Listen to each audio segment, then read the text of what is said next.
Waalaikumsalam, Bu Oni. Mohon maaf Bu, apakah saya bisa meminta waktunya sebentar? Bisa Bu, silahkan. Apa keperluannya? Gini Bu, saya ada tugas CGP untuk mewawancarai beberapa kepala sekolah di sini terkait dengan praktik pengambilan keputusan yang dijalankan. Iya. Bolehkah saya mengajukan beberapa pertanyaan kepada Ibu? Silahkan Bu Oni. Baik ya Bu. Begini, dalam menjalankan amanah sebagai seorang pemimpin di sekolah, tentunya Ibu pernah menemui beberapa kasus yang terjadi di sekolah. Entah itu kasus yang mempertemukan pilihan benar lawan benar, atau yang biasa disebut dengan dilema etika, dan kasus yang mempertemukan pilihan benar lawan salah ya, atau yang biasa disebut dengan bujukan moral. Selama ini bagaimana Ibu dapat mengidentifikasi kasus-kasus yang merupakan dilema etika atau bujukan moral? Ya Bu Oni, baik. Jadi saya harus menjawab ya bagaimana cara saya menghadapi atau mengidentifikasi kasus-kasus yang merupakan dilema etika atau bujukan moral. Di sini saya sebagai yang diberikan amanah di sekolah, bila saya menghadapi masalah itu baik kasus yang memang benar ketemu benar atau yang benar ketemu salah, itu harus kita hadapi. Kedua masalah tersebut pasti ada dan terjadi. Caranya bagaimana tuh ya mengidentifikasinya? Caranya saya lihat apakah kasus ini merupakan dilema etika atau bujukan moral. Adalah dengan mendalami kasus tersebut, Bu. Saya lihat dulu kasusnya. Saya lihat bagaimana cara untuk memahami masalahnya, yang benar ketemu benar, yang salah dengan ketemu salah. Nah, kemudian personil yang mengalami masalah ini harus saya pertemukan. Keduanya saya libatkan untuk mencari bagaimana akar permasalahan ini untuk kita tuntaskan, kemudian memetakan sehingga hasilnya tidak mengecewakan kepada pihak-pihak yang terlibat menghadapi masalah dilema etika atau bujukan moral tersebut, Bu Oni. Demikian. Pertanyaan selanjutnya ya Bu ya. Selama ini bagaimana Ibu menjalankan pengambilan keputusan di sekolah Ibu, terutama untuk kasus-kasus di mana ada dua kepentingan yang sama benar ya sini, atau sama-sama mengandung nilai kebajikan? Oh iya, baik Bu Oni. Di sini bagaimana cara saya menghadapi kasus, tapi dua-duanya sama-sama benar dan sama-sama mengandung kebajikan.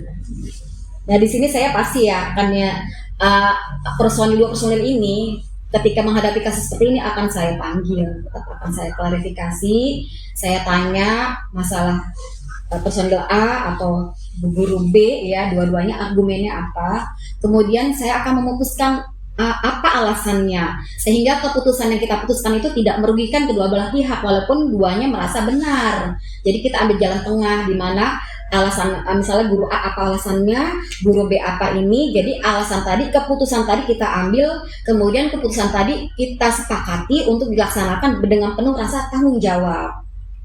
Seperti itu Bu Oni. Ya, berarti ambil jalan tengah ya supaya tidak ada yang dirugikan. Iya, benar Bu Oni. Nah, selanjutnya di sini langkah-langkah atau prosedur seperti apa sih yang biasa Ibu lakukan selama ini?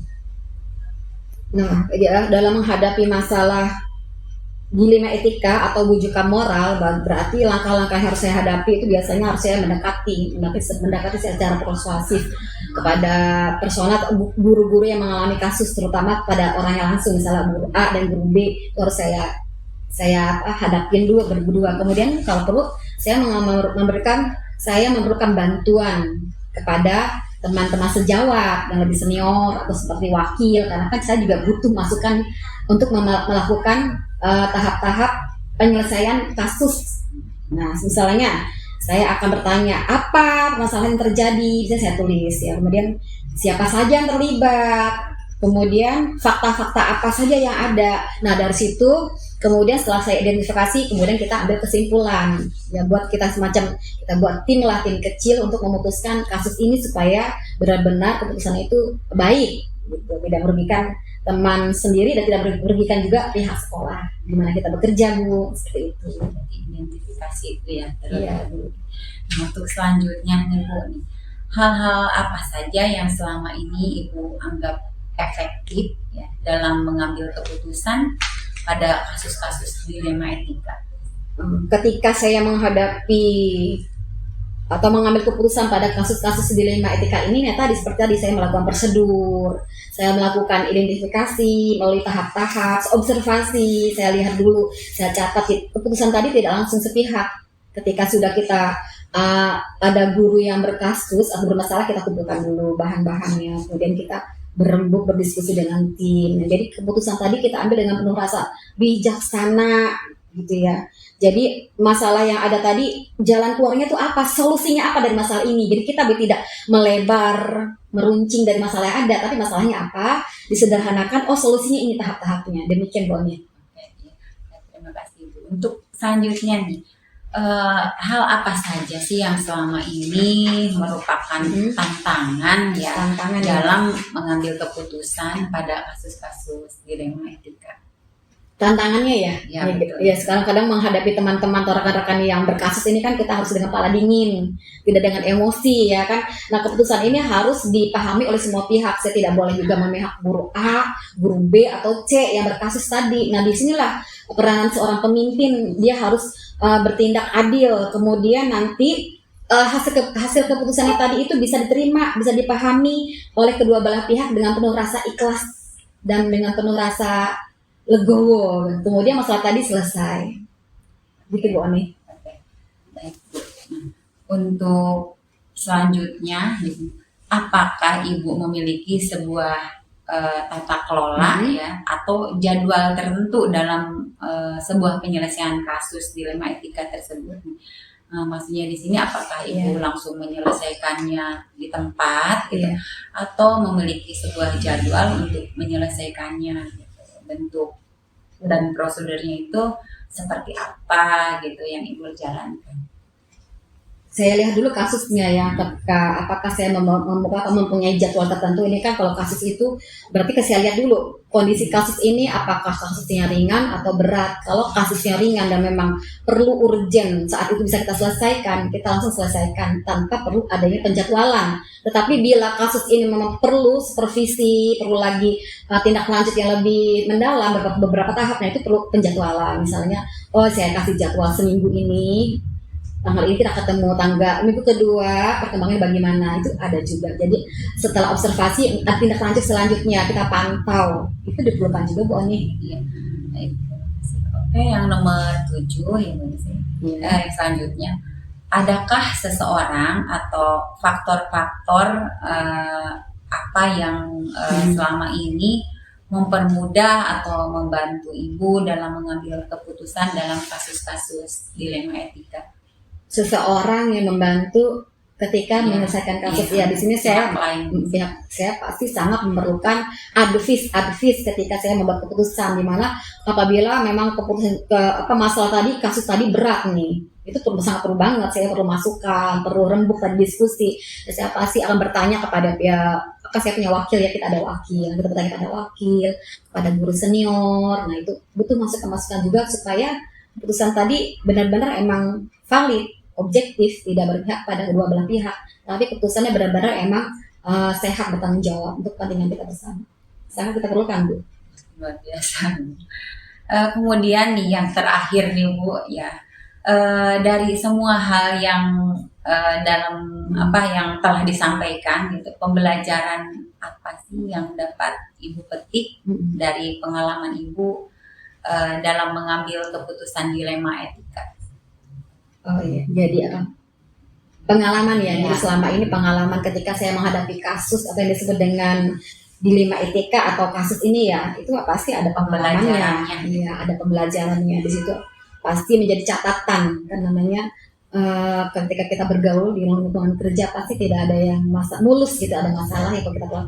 Itu pengalaman bagi saya ya, berarti saya harus memahami prinsip-prinsip bagaimana memberikan jalan keluar, keputusan, tidak boleh sepihak. Berarti saya harus banyak membaca, banyak bertanya. Kemudian ketika setelah kita membuat keputusan, kita jadwalkan, kita tuliskan, kemudian kita buat kesepakatan, dan kesepakatan tadi dijalankan, kita harus tetap evaluasi, kita refleksi. Kenapa hal ini terjadi? Kemungkinan juga ini terjadi, mungkin apakah kesalahan di pihak saya, apakah di pihak sarana prasarana, atau di kesalahan di bidang komunikasi sama rekan sejawat. Nah, itu merupakan pengalaman berharga bagi saya ketika menghadapi kasus-kasus yang harus saya hadapi, Bu Ami.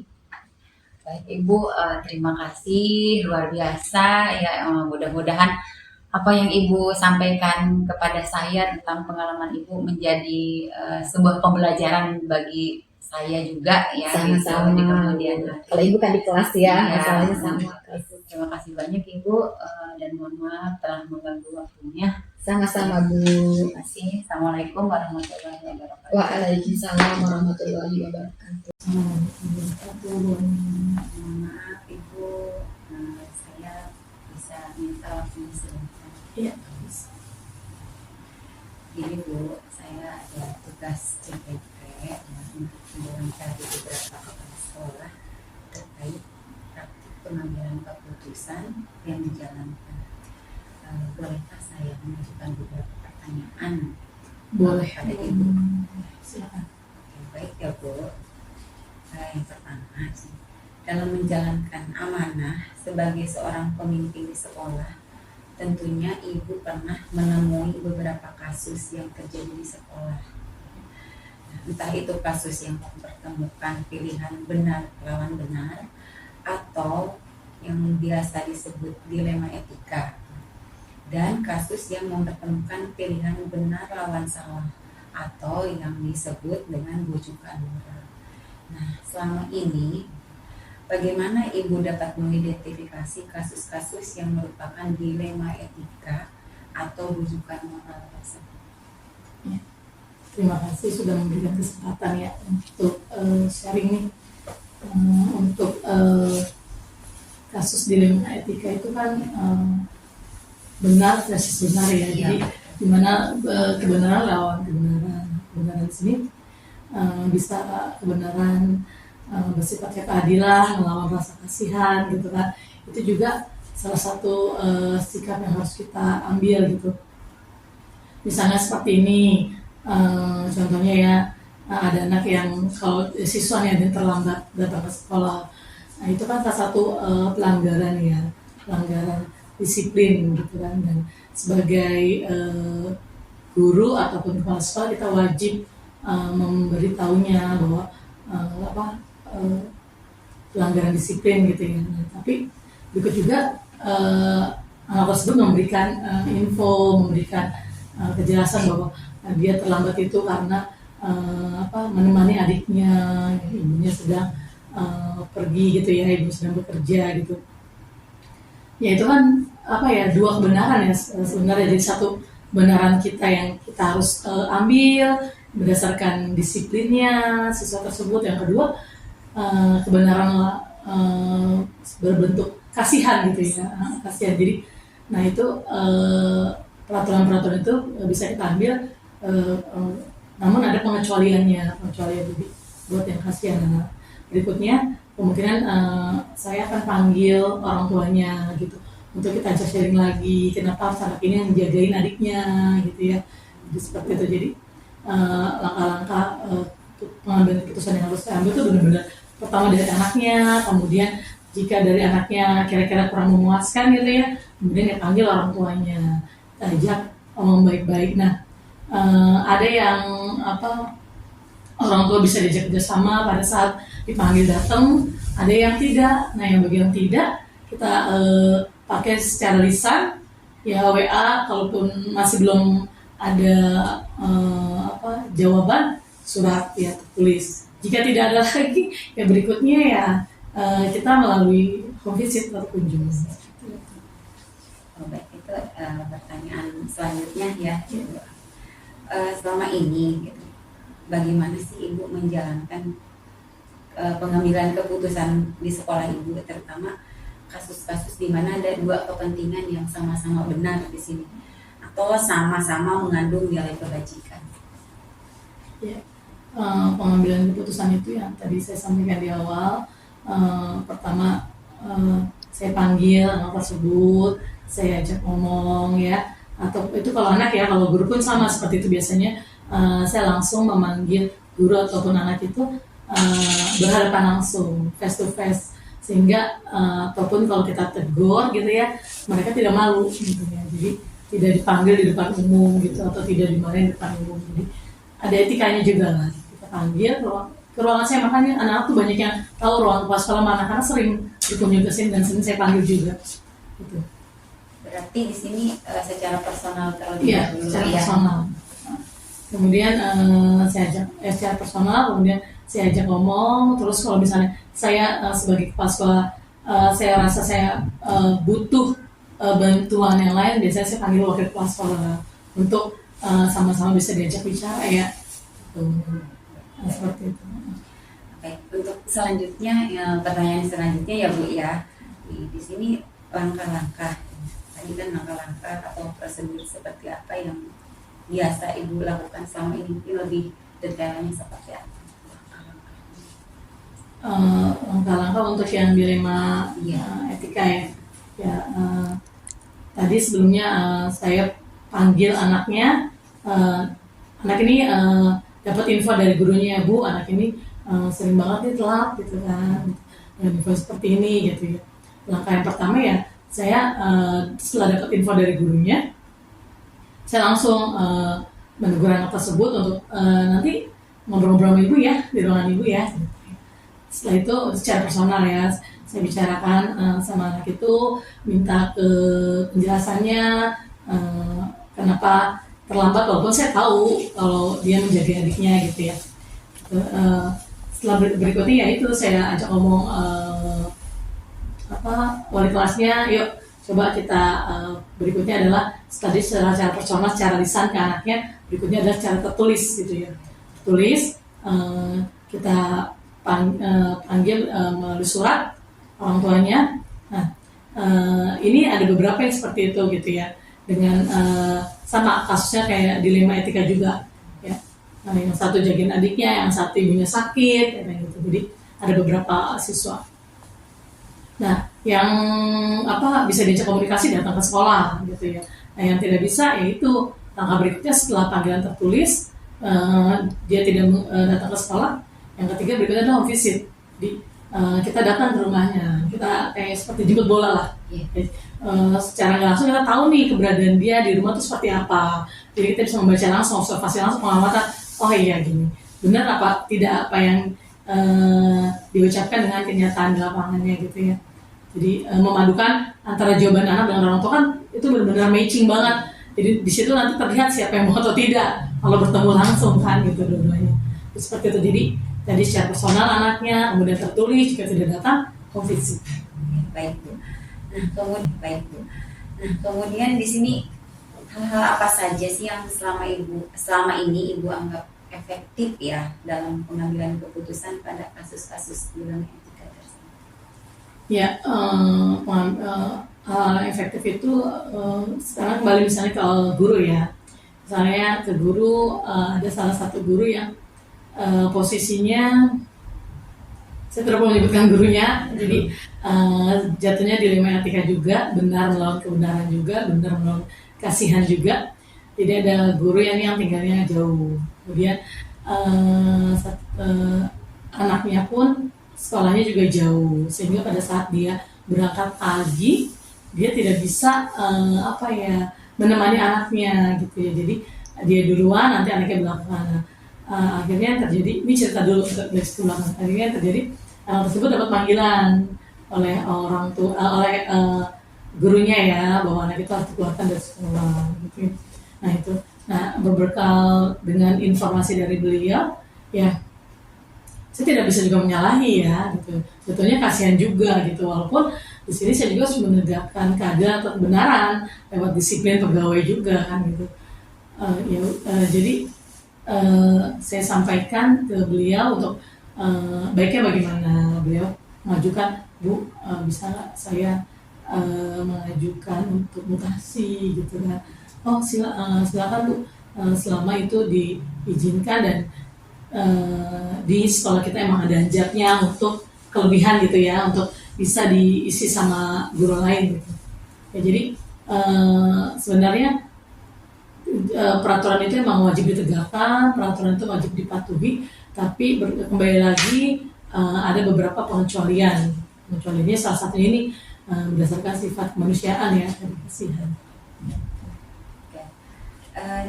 Untuk selanjutnya nih Bu, kan tadi sudah dijelaskan sama Ibu, hal apa saja gitu, yang selama ini merupakan tantangan nih dalam pengambilan keputusan pada kasus-kasus dilema etika. Kasus dilema etika ataupun yang lainnya ya, tantangannya itu yang pertama pastinya usia muda gitu. Jadi karena menjadi seorang pemimpin di usia muda kadang menjadi apa ya, suatu ada, nggak semuanya sih, ada hal yang kurang baik dari beberapa guru yang kamu tuh masih muda gitu, bisa apa sih, pengalamannya apa sih gitu kan. Tapi itu menjadi tantangan buat saya, walaupun di usia muda tetap kita bisa nunjukin ya dengan tindakan kita, dengan perbuatan kita apa yang bisa kita lakukan untuk bisa mengambil keputusan dengan baik gitu. Jadi ya tantangan pertama itu di usia muda sudah menjadi seorang pemimpin itu luar biasa emang. Beda dengan yang sudah usia tua jadi seorang pemimpin ya, banyak pemakluman. Tapi kalau usia muda itu satu sisi harus lebih gesit, yang pertama karena terus yang kedua pasti harus sudah melek IT juga ya. Yang ketiga tadi karena di usia muda jadi ada beberapa kadang apa ya, omongan-omongan yang mungkin ya kurang baik, tapi itu tidak buat saya jadi apa kendor gitu lah. Tapi terus jadi itu tantangannya usia muda dan menjadi seorang pemimpin, dan bagaimana sigap segera mengambil keputusan dengan baik. Luar biasa. Nah, tadi kan Ibu sudah menyampaikan tantangan ya Bu. Nah, sekarang di sini apakah Ibu memiliki sebuah tata kelola atau jadwal tertentu dalam sebuah penyelesaian kasus dilema etika? Nah, di sini juga apakah Ibu langsung menyelesaikannya di tempat gitu, atau memiliki sebuah jadwal untuk menyelesaikannya, bentuk atau prosedurnya seperti apa?